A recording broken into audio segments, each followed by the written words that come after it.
جی اہم موضوع پہ آپ نے گفتگو کا موقع دیا۔ دنیا میں آج کل جو جدید تصور ہے سفارتکاری کا، اس میں اس طرح کے بڑے یونٹس، اس طرح کے تصوراتی بلاکس، اس طرح کی جو سیلف میڈ چیزیں ہیں یہ ایگزسٹ نہیں کرتی۔ یہ نیشن سٹیٹ کا زمانہ ہے اور شاید ہسٹری میں بھی ایسے ہی رہا ہو، لیکن اگر پرٹیکولرلی اس زمانے کی بات کریں جس میں ہم اس 50-60 سال ایک سینچری میں جو ہم نے سفارتکاری دیکھی ہے، تو اس میں نیشن سٹیٹ اپنے انٹرسٹ کے اوپر اپنی سفارتکاری کی عمارت کو کھڑی کرتی ہے۔ پاکستان میں بدقسمتی سے ایک نریٹو ایسا بن چکا ہے جو بہت غیر حقیقت پسندانہ ہے، جس میں شاید یہ تاثر دینے کی کوشش کی جاتی ہے کہ پاکستان نے ساری امت کو اٹھایا ہوا ہے، یا پاکستان کوئی کسی قسم کا قلعہ ہے جس کی وجہ سے پوری امت مضبوطی سے کھڑی ہے۔ حقائق اس سے بہت مختلف ہیں۔ بڑے افسوس کے ساتھ مجھے کہنا پڑتا ہے کہ پاکستان امت کا نگہبان ہے۔ You agree? نہیں، میں تو ایگری سے اس وقت کروں جب پاکستان اپنے مفادات کا، اپنی سالمیت کا نگہبان ہو، اس کے بعد اگلی بات میں کروں۔ ہم نے تو جو بات دنیا میں دیکھا ہے پاکستان کا سٹیٹس، وہ تو کوئی بہت زیادہ پلیزنٹ نہیں دیکھا۔ پاکستان کی اہمیت تو ایسے ملکوں کے برابر ہے باہر کی دنیا میں کہ وہ تسلیم کرتے ہوئے یا بات کرتے ہوئے بھی اچھا نہیں لگتا۔ تو ایک ایسا ملک یو اے ای جیسے ملک کی، یا سعودی عرب جیسے ملک کی، یا ایران جیسے ملک کی، جو بہت ایک مڈل لیول کی بڑی اکنامک پاورز ہیں اور اسٹریٹجک پاورز ہیں، ان کی نگہبانی کا دعویٰ کرے تو اس طرح کی غیر حقیقت پسندانی۔ ایک چیز سمجھائیے گا، ایک تو یہ ہے کہ یو اے ای نے ایک ریلیشن ڈیولپ کیا کسی نئی قوم کے ساتھ، ان کا رائٹ ہے، وہ کریں۔ مذاہب، بین المذاہب ہم آہنگی بھی کوئی بری بات نہیں، اچھی بات ہے، مندر بھی بنا۔ لیکن کیا اس کو آپ ایسے انٹرپریٹ کریں گے کہ یو اے ای اور انڈیا قریب آ رہے ہیں، یا اس کو آپ ایسے انٹرپریٹ کریں گے کہ یو اے ای اور انڈیا مل کر انہوں نے باقاعدہ پاکستان کو تھریٹ کیا ہے، جیسے یو اے ای کے منسٹر نے کہا تھا کہ پاکستان اگر کرائے کا فوجی نہیں بنتا ہماری جنگ میں اپنے بچے نہیں مرواتا، بھوکے ننگے لوگ یہاں کے نہیں مرتے ریالوں کے لیے، تو پھر ان کو ایک قیمت ادا کرنی پڑے گی۔ یہ وہ قیمت ادا کرنے کی طرف ہمیں لے جایا جا رہا ہے، یا یہ محض دو قوموں میں ایک اشتراک پیدا ہو رہا ہے؟ میرے خیال میں اگر یہ پچھلا کانٹیکسٹ نہ ہوتا جو یمن کے اوپر پورا اٹیک کیا مڈل ایسٹ کے ملکوں نے مل کے، تو پھر شاید اس کو ہم اس نظر سے نہ دیکھتے۔ لیکن اس وقت اس کانٹیکسٹ میں اور اس تھریٹ کے بعد جو یہ ایک تاریخی پروٹوکول نریندر مودی کو وہاں پہ ملا ہے، تو اس سے تو ایک یہی پیغام ملتا ہے کہ پاکستان کو بتایا جا رہا ہے کہ اگر آپ، جیسے آپ نے بات کی، ہماری ایک پراکسی کے طور پہ بیہیو نہیں کریں گے تو پھر ہمارے پاس یہ آپشن بھی ہے، اور اس آپشن کو ایکسرسائز کرنے میں وہ شاید بہت آگے نکل گئے ہیں، پاکستان کے مفادات کو بہت زیادہ نقصان پہنچا۔ روفت صاحب، کیا یہ میسج دیا گیا ہے کہ پاکستان اگر چاہے تو مسلم امت کا مزارع بن کے رہ سکتا ہے، نوکر بن کے رہ سکتا ہے، لیکن اگر پاکستان یہ چاہے کہ وہ مسلم امت میں وقار کے ساتھ جیے اور ضرورت کے وقت کرائے کے فوجی نہ بھیجے، تو پھر کوئی امت وغیرہ نہیں ہے؟ پھر ہم انڈیا سے تعلقات بنائیں گے، پھر ہم اپنے اسٹیڈیمز میں مودی کو کھڑا کر کے آپ کو باقاعدہ تھریٹ کریں گے، پھر ہم ان کے پیسوں سے ایک نئی ساکھ ڈیولپ کرنے کی کوشش کریں گے جس میں پاکستان نہیں ہوگا۔ تو امت نے کیا پیغام دیا آپ کو؟ آصف صاحب، تھوڑا سا ذرا ہسٹوریکلی اس کو دیکھ لیجئے کہ پاکستان کا تعلق دنیا کے دوسرے ممالک کے ساتھ کس بیسس کے اوپر رہا ہوا ہے، انکلوڈنگ دی سو کالڈ امہ جس کا ہم ذکر کر رہے ہیں۔ پاکستان کا تعلق ان ممالک کے ساتھ اس طریقے اس بیسس کے اوپر رہا ہوا ہے کہ ہم ہر ان ملک کے پاس اپنا کشکول لے کے جاتے ہیں اور ایکسپیکٹ کرتے تھے کہ وہ اس کو بھر دیں، اور ہم ان کی ہر قسم کی نوکری کرنے کے اوپر تیار ہوتے تھے۔ وہ سعودی عربیہ میں اگر ان کی بادشاہت کے خلاف اگر کوئی کہیں سے بغاوت کے کوئی جراثیم نکلتے تھے تو اس کو بھی کوئل کرنے کے لیے ہم جاتے تھے۔ اگر جارڈن میں پیلسٹینینز کو میسیکر کرنا ہوتا تھا تو وہ بھی ہم جاتے تھے۔ اگر یونائٹڈ عرب ایمریٹس میں کوئی اس قسم کا کوئی ایشو کھڑا ہوتا تھا تو بھی ہم وہاں موجود ہوتے تھے۔ تو ہم اپنی انسیپشن سے ہی بسد احترام جس اساس اور جس بنیاد کا ہم ذکر کرتے ہیں، وہ اساس اور وہ بنیاد جو ہے ہماری غلامانہ ذہنیت میں موجود رہی ہے۔ یہ اردن کا آپ نے جو حوالہ دیا فلسطینیوں کے قتل عام کا، یہ وہی ہے نا جو مرد مومن نے کیا تھا؟ جی، مرد مومن بریگیڈیئر ہوتے تھے اس وقت ضیاء الحق۔ ہاں جی ہاں، انہوں نے وہ وہاں جا کے قتل عام اسلام کے امت کی علمبردار. دیکھیں نا جی وہ ہم تو بڑے مجھے جو لگ رہا ہے کہ ضیاء الحق صاحب نے کیا تھا, میں نے پڑھا تھا. بالکل وہی تھے, بالکل آپ نے صحیح پڑھا تھا, اور آپ کی یادداشت بھی ماشاءاللہ بہت اچھی ہے جی, بالکل آپ صحیح پہنچے. دیکھیں ہمارا ان سب سٹیٹس کے ساتھ تعلق رہا ہوا ہے, وہ ہم بیکاری. اب ہم نے یمن کے معاملے کے اوپر آ کے ایک بڑی ہی ہاف ہارٹڈ کوشش کی ہے جی کہ دیکھیں ہمارا ان سب سٹیٹس کے ساتھ تعلق رہا ہوا ہے, وہ ہم بیکاری. اب ہم نے یمن کے معاملے کے اوپر آ کے ایک بڑی ہی ہاف ہارٹڈ کوشش کی ہے جی کہ ہم اپنے اوپر سے وہ بیکاری کا جو لبادہ ہے اس کو اتار دیں. اب یہ ان لوگوں کو ان کی جو انا ہے, ان کی جو ایروگنس ہے, اس میں یہ فٹ نہیں ہوا. سر کہیں ایسا تو نہیں کہ جو ہم مالیاتی طور پہ ان سے مستفید ہوتے رہے, اس میں کہیں ہم نے یہ بات شامل کی ہو کہ ہمیں یہ مالیاتی پیکیجز دیجئے, برے وقت میں ہم اپنی ملٹری مائٹ کی پوری سٹرینتھ کے ساتھ آپ کے ساتھ کھڑے ہوں. کیونکہ لوگ ادھر سے آتے تھے اور وہ کہتے تھے یہ امت کا بم ہے, یعنی مہاتیر محمد کی معیشت امت کی نہیں ہے, وہ ان کی ہے, اعلیٰ حضرتوں کی, ہماری امت کی, ہمارا بم ساروں کا ہے, غریب کی جورو سب کی بابی. تو کہیں کوئی انڈرسٹینڈنگ تو نہیں تھی کہ ہم آپ کو دیں گے, اور ہم نے اس کو وائلیٹ کیا اور وہ غصے میں. میں اسی کے عرض کر رہا ہوں نا, وہی میں نے کہا ہے. اور اس کے علاوہ ایک اور پیرلل ریلیشن شپ بھی تھا کہ جس بندے کو پھانسی لگنے سے بچانا ہوتا تھا, اس کو ان میں سے کوئی نہ کوئی ملک جو ہے وہ امپورٹ کر لیتا تھا کہ اس کو ہمارے پاس یہ تو اچھی چیز ہے, اس کو ہمارے پاس بھیج دیجیے. تو اچھا وہ بے نظیر صاحبہ جو یہاں سے اٹھی تو وہ یو اے ای چلی گئی, دبئی چلی گئی, انہوں نے وہاں اپنا دفتر کھول لیا. یہ جو شریف صاحبان تھے وہ یہاں سے اٹھے, وہ پھانسی پہ چڑھنے سے پہلے ان کو سعودی عربیہ نے کہا, انہوں نے ریاض بٹھا دیا, ان کو محل دے دیا, سرور پیلس. سر یہاں تو ہمیں خبریں ملتی ہیں کہ وزیر اعلیٰ سندھ کو دبئی طلب کر لیا گیا, لیڈرشپ دبئی بیٹھی اور ہماری میٹنگز دبئی میں ہو رہی ہیں. بالکل.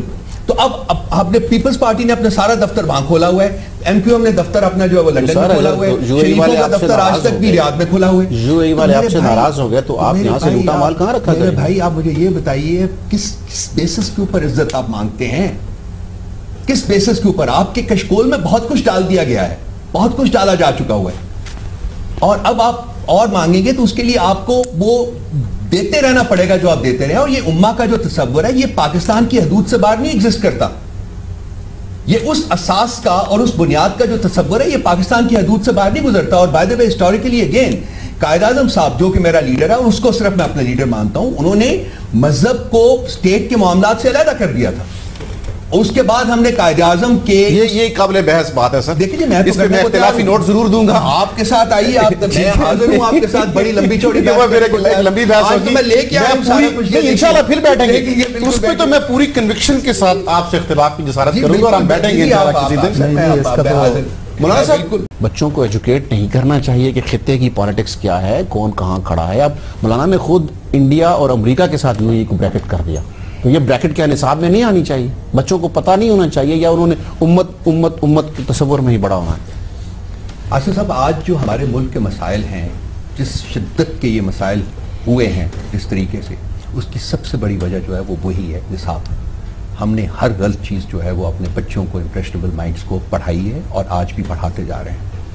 یہ ہم بہت کچھ ایک سوچ کے بیٹھ گئے ہیں, ہم نے امہ کا تصور جو ہے وہ اپنے اوپر مسلط کر لیا ہے, ہم اس شکنجے سے اپنے آپ کو باہر نکالنے کے لیے تیار ہی نہیں ہیں. مولانا صاحب کا یہ کہنا کہ یو اے ای تھریٹنڈ فیل کر رہا ہے گوادر سے, یو اے ای سے زیادہ دبئی تھریٹنڈ فیل کر رہا ہے, بیکاز اصل پورٹ جو ہے وہ دبئی کی ہے, وہ نہیں ایک نہیں ہے سر, اس میں اکنامکلی بہت فرق ہے. لیکن آپ صحیح ہے, میں آپ کو بالکل یہ نہیں کہہ رہا, بالکل وہ تھریٹنڈ فیل کر رہا ہے. اس وقت جو حقیقت ہے اگر آپ اس کو اس اسلام کے کانٹیکس میں دیکھنا چاہتے ہیں, تو ایک انتہائی غیر مسلم ملک چین 46 ارب روپے کی انویسٹمنٹ ایک مسلم ملک میں کر رہا ہے, اور اس سے تمام مسلم ممالک جن کے ساتھ ان کا بھائی چارے کا تعلق تھا, وہ ناراض ہو رہے ہیں. یعنی یہ تضاد تو مجھے سمجھا دیجئے کہ اس کے باوجود اگر ہم نے ان کو بھائی کہنا ہے اور ابھی بھی امہ کا جو خول ہے اس نے اپنے اوپر ڈالے رکھنا ہے, اور اپنی آنکھوں کے اوپر کالے شیشے ہم نے پہن کے ہم نے دیکھتے رہنا لوگوں کو, تو یہ بڑی بیسک لیول کے اوپر آپ کو نصاب کی چینجز جو ہے وہ اس کو آپ کو چینجز کرنی پڑے گی, ادروائز آپ تباہی کی طرف جا رہے ہیں. اور کون سے مسلم ہمارا بڑا سوال اٹھایا, میں بھی اس کا جواب دینا چاہتا ہوں. مولانا صاحب غیر مسلم چائنا مسلم پاکستان میں انویسٹمنٹ کر رہا ہے, اور مسلم UAE اس کو برداشت نہیں کر رہا، کیونکہ ہمارے لوگ وہاں پہ جائیں، غریب بھوکے ننگے پاکستانی وہاں کام کریں، وہ ہمارے اوپر کفیل بٹھائیں، کسی کا باپ مر جائے اس کو پاسپورٹ نہ ملے، کفیل صاحب جناب بیچ پہ چھٹیاں منانے گئے ہوئے ہوں، یعنی ہم غریب رہیں، ان کو مفت کی لیبر ملتی رہے، ہم بھوکے رہیں، ان کو مفت کے سولجرز ملتے رہیں، تو پھر تو ٹھیک ہے. لیکن اگر پاکستانیوں کو بھی تھوڑی سی معاشی خوشحالی آ جائے تو پھر امت مسلمہ کو بدہضمی ہو جاتی ہے. پھر امت کہاں رہی سر؟ پھر ہمارا دوست چین ہوا یا ہمارا دوست UAE ہوا؟ محترم یہ تو پھر نواز شریف صاحب سے آپ کہیں کہ جب بھی ان کو تکلیف ہوتی ہے تو یہ سارے وہیں پہنچے ہوتے ہیں، زرداری صاحب نے محلات بھی وہیں بنائے ہوئے ہیں. آپ عوام بیچاری کا کیا قصور ہے؟ آپ ان حکمرانوں امت کے تصور کے تحت گئے ہو کہ لندن گئے تو مرنا کہیں گے لندن کیوں چلے گئے، ادھر جاؤ. محترم فرما رہے تھے کہ اب تو آپ کی بڑی بڑی پارٹیوں کے اجلاس بھی UAE ہو رہے ہیں، اس کو سعودی عرب بھاگتا ہے، قائد یہاں سے UAE جاتے ہیں اور لیڈرشپ بلا لیتی ہے. بیچاری عوام کو آپ خام خواہ ان کے خلاف کر رہے ہیں، وہ تو کچھ تھوڑے جا کے روزگار کما رہے ہیں. آپ یہ سوال میں یہی تو کہہ رہا ہوں، روزگار اگر اپنے ملک میں امکان پیدا ہو رہا ہے سر. نہیں، یہ جو روزگار ہی تو مسئلہ ہے میرے بھائی. حکمرانوں کو جو اس وقت ہمارے حکمران ان کے جو ہے وہ غلام بنے ہوئے ہیں، ان کے مفادات ان ملکوں کے ساتھ ان کے وابستہ ہیں، آپ ان حکمرانوں کے خلاف آواز اٹھائیں کہ جن کا دیکھیں نا جی ہمیں کوئی بھی پرابلم، یعنی یہ UAE ہمارے خلاف ہے تو قصور نواز شریف کا ہے. ایک تھوڑی سی بات میں کر رہا ہوں کہ جب بھی ہمارے ملک میں سیاسی اختلافات آتے ہیں، مثلا مشرف صاحب کے معاملے میں کہتے ہیں جی وہ سعودی عرب سے طیارہ آیا ہوا ہے اور ان کے انٹیلیجنس کا سربراہ ابھی ہمارے ساتھ معاملات طے کر رہا ہے. آپ کی قومی سلامتی کے معاملات کے اندر وہ آ جاتے ہیں، اور نواز شریف صاحب جب یہاں سر اسی لیے آتے ہیں نا کہ آپ کہتے ہو کہ وہ مقدس طیارہ آیا ہے. سر ہم مقدس طیارہ آ گیا ہے. ابھی صاحب کو سر آپ نے مرتبہ ہی وہ دے دیا، ان کو قدرت کا طیارہ ہے تو لوگ کہتے ہیں چلو اچھا ہوگا. ابھی آپ کے بلاول بھٹو کو چیئرمین صاحب کو تھوڑا سا خطرہ لاحق ہوا ہے تو اپنا ملک چھوڑ کر، حالانکہ سیلاب آیا ہوا تھا یہاں اور وہ UAE پہنچا ہوا ہے تاکہ جی ان کو تو تحفظ بھی وہیں ملتا ہے. سر اگر آپ نے پاکستان، مولانا کافی جواب مل گیا.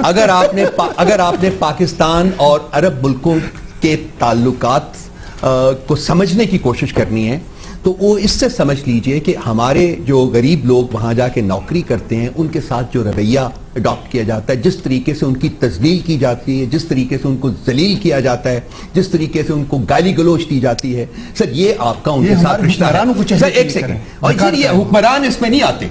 یہ پرابلم ہے سر کہ ہمارے لوگ جو وہاں جاتے ہیں نوکری کرتے ہیں اور وہ آپ کو ذلیل کرتے ہیں. یہ آپ کی اسٹیٹ ٹو اسٹیٹ جو تعلق ہے وہ بھی یہی ریفلیکٹ کرتا ہے. وہ آپ کو اپنے غلام سمجھتے ہیں اور آپ کا اسٹیٹ لیول کے اوپر بھی وہی آپ کے ساتھ ٹریٹمنٹ کرنا چاہتے ہیں. آواز کون سنے گا؟ یہ اور آپ مجھے یہ بتائیے مولانا صاحب، آپ مجھے یہ بتائیے کہ کس عرب ملک نے کبھی آپ کے ساتھ اس سے ڈفرنٹ یا اس سے بہتر رویہ اڈاپٹ کیا even at the state level? آپ مجھے بتائیے. سعودی عربیہ نے آپ کو کیسے؟ آپ نواز شریف زرداری کو روک دیں، انہیں کہو کہ جب تک ہماری عوام سے رویہ اچھا نہیں ہوگا ہم نہیں آئیں گے، ہم اپنے مفادات کو ختم کریں. پھر ان کا پہلے میں نے وہی عرض کیا تھا سر، لیکن اس کے علاوہ بھی آپ کے جو اکنامک مفادات ہیں، آپ کے غریب لوگوں کے ان کے ساتھ. اچھا سر عرب ریاستوں سے مفادات صرف حکمرانوں کے ہیں؟ جی عرب ریاستوں سے مفادات صرف حکمرانوں کے ہیں؟ اس وقت تو میں سمجھتا ہوں کہ حکمرانوں کا انہوں نے حکمرانوں کو خوش کیا ہوا. ایک رائے یہ ہے کہ پاکستانی سوسائٹی مذہبی طبقے اور سیکولر طبقے میں پس چکی ہے. ایک بھائیوں سے لے رہا ہے اور ایک ادھر کے بھائیوں سے لے رہا ہے. ایک طرف NGOs کے اوپر دھن بس رہا ہے، ایک طرف دینی جماعتوں کے اوپر. NGOs امریکہ کے خلاف بات نہیں سنتی، مذہبی جماعتیں سعودی عربیہ کے بارے میں بات. پاکستانی کہاں جائیں سر؟ دیکھیں نا جی دینی جماعتیں جہاں حق بات ہے میں سمجھتا ہوں وہ کرتے ہیں. دیکھیں نا جی ابھی UAE نے جب ہمارے پاکستان میں گودر پروگرام کے حوالے سے یعنی ان کے بارے میں مجھے معلوم ہوا تو میں نے آپ کے پورے پروگرام میں کہہ رہا ہوں کہ ان کا یہ رویہ غلط ہے. یہ الزام ہے آپ کا کہ جی ہم جو مذہبی جماعتیں ہیں وہ اندھی تقلید کرتے ہیں، یہ ایسا نہیں ہے. سر عدنان رنداوا صاحب یہ بتائیے